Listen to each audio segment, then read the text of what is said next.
안녕하세요. 정동서의 민법, 민사특별법 마스터북 47강인데요.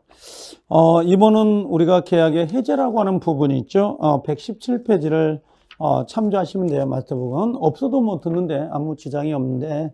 자, 한번 봐볼까요? 해제하고 들어와 있는데, 보통 예전에 해제 문제는 두 문제 정도가 배정이 돼요. 근데 지금은 한 문제에서 두 문제 이렇게 왔다 갔다 하더라고요. 거의 대부분들이. 자, 그럼 해제하고 돼 있는데요. 원래 해제라는 의미가 뭐예요? 유효한 거죠. 계약 자체가 유효하게 성립이 됐는데요. 계약의 효력을 당사자 일방이라고 되어 있거든요. 그래서 해제권은 단독행위가 돼요. 단독행위. 그래서 일방적으로 의사표시에 의해서 처음부터라고 되어 있어요. 처음부터 계약이 체결되지 않았던 것 같은 마찬가지 상태로 만드는 건데요. 이걸 우리가 소급해서 무효가 된다. 이렇게 이야기를 해요. 소급, 무효 이렇게요. 그러면 우리가 해제가 되는 사유가 뭐냐라는 게 가장 큰 건데, 해제 사유는 당연히 채무불이행이 원인이에요. 채무불이행. 법으로 정한 사유가 채무불이행이거든요. 무효 같은 거 있잖아요. 무효는 처음부터 효력이 없는 거잖아요. 우리가 매매 계약하고 들어오면 매매 계약은 무효입니다. 이렇게 들어올 수가 있고요. 매매 계약은 뭐가 돼요? 취소가 될 수 있습니다. 이렇게 이야기를 할 수가 있거든요. 그럼 매매 계약이 무효다라고 하는 것은 처음부터 효력이 있어요, 없어요? 처음부터 효력이 없다라는 의미가 되는 거고요. 그 다음에 취소 같은 경우는 일단은 유효인 거잖아요. 근데 나중에 가서 취소를 하게 되면 소급해서 무효가 된다. 그러면 무효가 되는 이유는 뭡니까? 그러면 무효는 무효 사유에 해당이 된 거고, 취소는 취소 사유에 해당이 된 거죠. 그 다음에 해제는 채무 불이행 상태라고 보시면 돼요. 자, 그러면 일반적으로 우리가 해제가 들어가는 게 여기 법정 해제, 약정 해제, 요거 합의 해제, 해약금 해제 이렇게 들어오는데요. 법정 해제는 법으로 정한 해제 사유, 그 다음에 약정 해제는 법으로 정한 해제 사유 말고 당사자가 미리 약속을 해서 그러한 사유가 발생이 되면 우리 해제하기로 합시다라고 정해놓은 거거든요. 그리고 법정 해제와 약정 해제는 요건 두 가지는 단독행위예요. 단독행위가 되고, 그 다음에 합의 해제는 말 그대로 성향 자체가 계약이에요. 청약과 플러스 승낙에 의해서 이루어지는 계약이다. 이렇게 보시면 돼요. 계약. 합의 해제는 계약. 성질 자체가. 그 다음에 해약금 해제는 우리가 그 매매 가면 계약금을 배우게 되잖아요. 교부자는 뭐라고 해요? 포기하고, 그 다음에 수령자는 배액을 상환해서 해제할 수 있다, 없다? 있다. 그렇게 정리하시면 되는데요. 법정 해제는 원상회복도 있고 손해배상 청구할 수도 있어요. 근데 약정 해제, 원상회복, 손해배상은 없다는 거고요. 합의 해제는 둘 다 없다고 하는데 가끔 요걸 우리가 헷갈려 하면서 물어보신 분들이 가끔 있어요. 그게 뭐냐면, 자, 요걸 한번 내가 이야기를 한번 정리를 해보면 요런 것들이에요. 자, 어떤 거냐면, 만약에 합의 해제에서 갑이라는 사람하고 을이 이렇게 집을 사고 파는 1억에 계약을 했어요. 그럼 여기가 1억이 와 있겠죠. 계약이 됐으니까. 그 다음에 집은 여기 와 있다고 합시다. 근데 매매 계약이 합의 해제로 없어진 거예요. 합의 해제로 없어졌다. 그러면 지금 요 돈 1억하고 요 집은 원인이 없어진 거잖아요. 원인이 없어지면 이 집은 누구 거예요? 갑 것이 되는 거고, 원래 갑 거니까 요 돈은 누구 거예요? 을 거란 말이에요. 그러면 넓은 개념에서 본다면 요 집을 돌려주거나 1억을 돌려주는 것도 큰 의미에서는 원상회복이라고 할 수는 있을 거예요. 근데 우리가 보통 법적으로 원상회복이다라고 하는 것들은 요 집에 대한 요 사용수익, 요거 사용수익이나 그 다음에 요 1억에 대한 이자, 이 부분이죠. 요 부분을 원상회복이라 보통 이야기를 해요. 그러면 이 집이나 대금은 남의 물건이니까 당연히 돌려줘야 되는 거고, 그 다음에 요 사용과 이자는 원상회복이 없으니까 요건 뭐예요? 줄 필요가 없다 이 말이에요. 그래서 나중에 합의 해제가 되면 금전을 반환할 때는 금전의 이자를 가산해서 반환해야 된다. 그럼 X가 되는 거예요.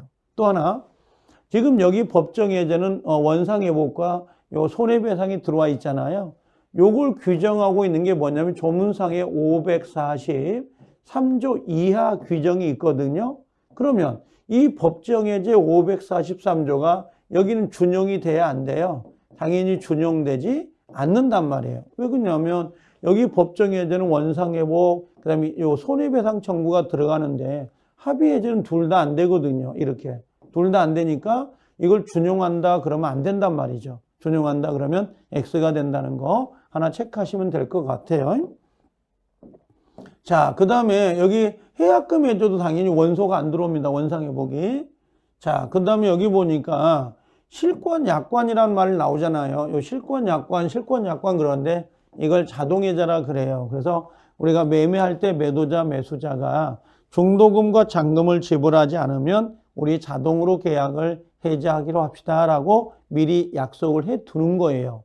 그러면 실권 약관을 해놓으면 예를 들면 굳이 최고를 할 필요가 없고 그 다음에 해제를 할 필요 없이 자동으로 소멸되는 거, 요걸 우리가 실권 약관 자동 해제 그럽니다. 그럼 실권 약관이 있을 때 자, 중도금하고 잔금하고 관련된 부분이거든요. 요게 그러니까 계약을 할 때 중도금 지급 날짜에 중도금을 지불하지 않거나 잔금 지급 날짜에 잔금을 지불하지 않으면 우리 최고 없이 해제 의사 없이 자동으로 계약을 해제합시다라고 약속을 맺었어요. 약속을. 근데 정말 중도금이 안 들어온 거예요. 그럼 당연히 약정 일자에 이행이 되지 않는다면 자동 해제가 돼. 자동 해제는 무슨 말이에요? 최고하지 않고 해제 의사 없이 자동으로 계약을 깨겠다. 이런 개념이고 그 다음에 잔금이잖아요. 잔금 미지급이거든요. 그럼 잔금 미지급은 매도인이 잔대금 지급 기일에 소유권 이전 등기에 필요한 서류를 지치했다면 자동으로 뭔가 매매 계약이 해제가 되는데요. 요건 이렇게 되는 거예요. 어떤 거냐면 잔금 날짜에 갑이라는 사람은 집을 이행하고 을은 잔금을 줘야 되거든요. 그럼 요 갑이라는 사람 있죠? 갑이 먼저 뭘 제공해야 돼? 요거 집 등기 서류. 요 등기 서류를 제공을 하고 있는 상태에서 요 을이라는 사람이 잔금이 안 들어온 거예요. 그러면 이때 자동 해제가 되는 것이지 갑이라는 사람도 이행 날짜에 자기 채무를 이행하지 않는다. 그럼 이 사람도 잔금을 안 줘요. 이건 둘이 동생 관계가 있기 때문에 당연히 자동 해제가 될 수는 없어요. 그래서 반드시 자동 해제가 되려면 요 매도인은 등기 서류를 제공하고 있는 상태에서 얘가 잔금이 안 들어와야 된다는 것을 꼭 기억하세요. 요 등기 서류를 필요한 서류를 제공하고 있다. 제공했는데 요 제공한 거예요. 제공했는데 뭘 안 주는 거예요? 잔금을.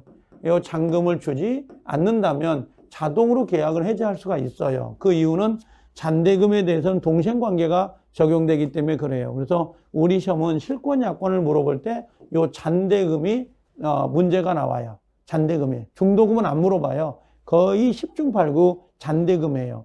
그럼 그냥 날짜가 도가 됐다는 게 아니라 매도인도 등기 서류를 제공하고 있어야 된다는 거, 그걸 하나 체크하고 계셔야 됩니다. 자, 그 다음에 우리가 해제권 발생 사유가 나오는데요. 예전에 해제권 발생 사유는 어떤 게 문제를 냈냐면 지금 여기가 보니까 채무불이행이라고 했잖아요. 그래서 여기 뭐 이행지체는 이행이 가능함에도 불구하고 이행을 게을리하고 있으니까 여기에 상당 기간 최고를 먼저 해야 돼요. 그리고 최고를 했는데 최고 기간이 만료될 때까지 대답을 안 해요. 그럼 당연히 그때 가서 해제할 수 있다라고 하는 거고요.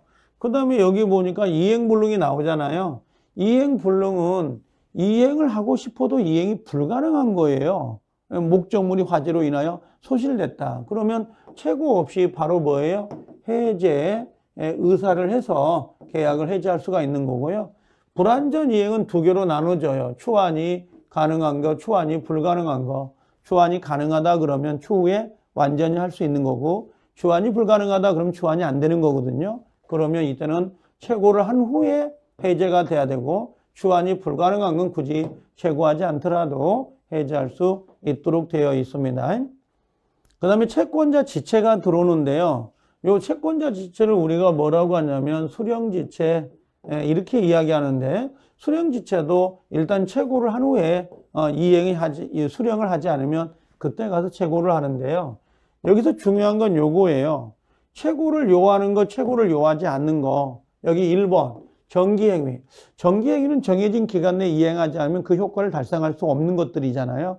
뭐 생일 케이크, 그죠? 뭐 우리가 보통 결혼식 할 때 턱시도.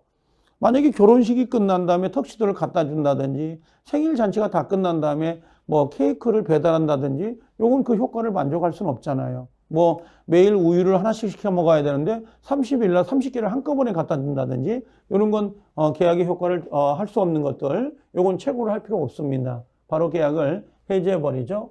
또 이행불능 그다음에 또 뭐가 있나 미리 이행 거죠. 요 4번에 요런 것들. 그다음에 약정 해제도 뭡니까 최고를 할 필요가 없죠. 그죠? 최고 없이 그냥 뭐예요? 바로 해지할 수가 있는데요. 여기서 문제가 요거예요. 여기서 뭐가 있냐면 최고 분류에서 자 이제 요거 나와요. 자 이행 불능을 해볼게요. 그럼 이행 불능은 1번은 최고해야 안 해요? 안 하죠. 근데 해제 의사는 해야 돼 안 해야 돼요? 해제 의사는 해야 됩니다. 그 다음에 두 번째는 문제는 이거예요. 자 여기가 이행기거든요. 이행기가 여기인데 여기서 이행 불능이 생겼어요. 불능. 그러면 우리가 불능이 될 때 여기 이행기까지 기다렸다가 해제를 해야 되느냐? 이걸 물을 거예요. 그랬더니 그럴 필요 없죠. 그냥 불능 시 바로 해제를 하면 돼요. 굳이 이행기까지 기다릴 필요가 없어요. 이행기까지 기다린다고 해서 이행이 되는 건 아니니까. 그 다음에 세 번째는요.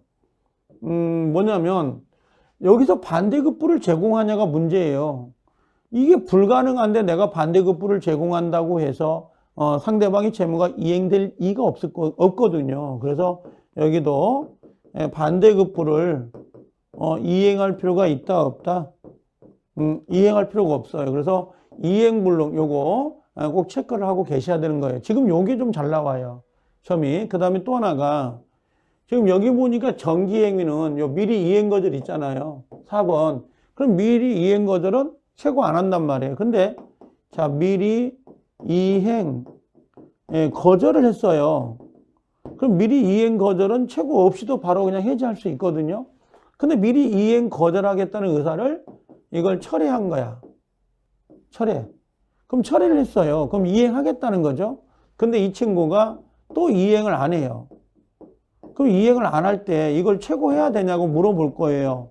당연히 최고를 해야 돼, 이건요. 왜 그러냐면 이미 여기서 이행 거절 의사를 철회했다는 거거든요. 철회했다는 건 이행을 하겠다는 건데 이행을 하겠다는 사람이 이행을 안 한다면 최고를 하고 그 다음에 가서 뭘 해야 된다는 거야? 그 다음에 해제를 해라 이렇게 돼 있습니다. 이런 식으로. 그래서 요 두 가지는 지금은 상당히 중요한 부분이 돼 버렸어요. 이 두 개가. 요걸 하나 꼭 체크하고 계셔야 돼요. 그래서 우리가 일반적으로 해제 사유를 물어보거나 해제 뜻을 물어볼 때 여기 앞에 부분 있잖아요. 지금 요건 해제 사유가 되고 지금 여기는 앞에 해제 개념을 물어보는 거잖아요. 요 부분이 요거하고 요 박스 상당히 중요합니다. 요거하고 요 해제 사유를 묶어 가지고 보통 한 문제를 배정을 해요. 그렇게 해 왔어요. 지금까지. 그래서 요 부분이 중요한데 최고 분류되는 거 이런 것들은 상당히 좀 조심을 해야 될 필요가 있습니다. 그래서 이번 시간은 우리가 해제라는 개념하고 그 다음에 해제 사유, 그 다음에 해제 사유 중에 최고를 하느냐, 최고를 요하지 않느냐 이 부분은 좀 정확히 기재를 하고 계셔야 됩니다. 자, 여기까지 정리를 해드릴게요. 수고하셨습니다.